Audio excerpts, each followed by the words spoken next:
Hello বন্ধুরা, আমরা আজকে আলোচনা করব বিশ্বের সবচেয়ে গভীরতম সমুদ্রের নাম কি এবং এর গভীরতা কত। বিশ্বের গভীরতম সমুদ্রের নাম প্রশান্ত মহাসাগর। এই মহাসাগরের গড় গভীরতা 4000 মিটার বা 13,000 ফুট। প্রশান্ত মহাসাগরের গভীরতম স্থান মারিয়ানা ট্রেঞ্চ। এটি মারিয়ানা দ্বীপপুঞ্জের দক্ষিণে গুয়াম দ্বীপের 340 কিলোমিটার দক্ষিণ পশ্চিমে অবস্থিত। পৃথিবীর সর্বোচ্চ পর্বতশৃঙ্গ মাউন্ট এভারেস্টের উচ্চতা প্রায় 8850 মিটার বা 29,035 ফিট, যা নেপাল ও চীনের সীমান্তরেখায় অবস্থিত। অপরদিকে সমুদ্রের তলদেশে অবস্থিত পৃথিবীর গভীরতম স্থান মারিয়ানা ট্রেঞ্চের গভীরতা প্রায় 11,034 মিটার 36,201 ফিট, অর্থাৎ প্রায় 7 মাইলের সমান।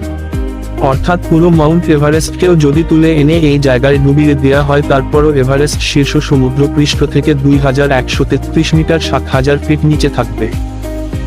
মারিয়া ট্রেঞ্চের গভীরতম অংশটির নাম চ্যালেঞ্জার দ্বীপ, যেটি গুয়াম দ্বীপের 340 কিলোমিটার দক্ষিণ পশ্চিমে অবস্থিত।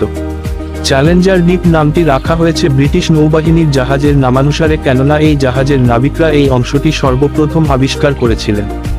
1875 সালের অভিযানের পর 1951 সালে ব্রিটিশ জাহাজ প্রতিধ্বনি প্রযুক্তির মাধ্যমে এই গভীরতা পরিমাপ করে, যা 11 কিলোমিটারের 7 মাইল সমান।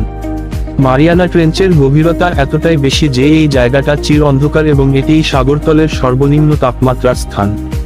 এছাড়াও পানির চাপ এতটাই যে সমুদ্রপৃষ্ঠের স্বাভাবিক বায়ুচাপের তুলনায় তা 1000 গুণেরও বেশি। এ কারণেই এখানে স্বাভাবিকের চেয়ে পানির ঘনত্ব প্রায় 5% বেশি।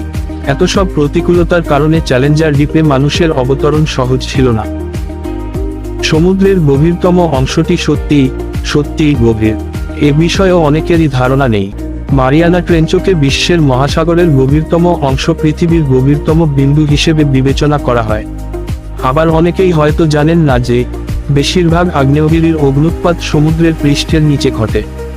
আগ্নেয়গিরির অগ্নুৎপাতের 80% পর্যন্ত ভূমির নিবাসীদের নজরে পড়ে না, কারণ পানির নিচে অগ্নুৎপাত ঘটে।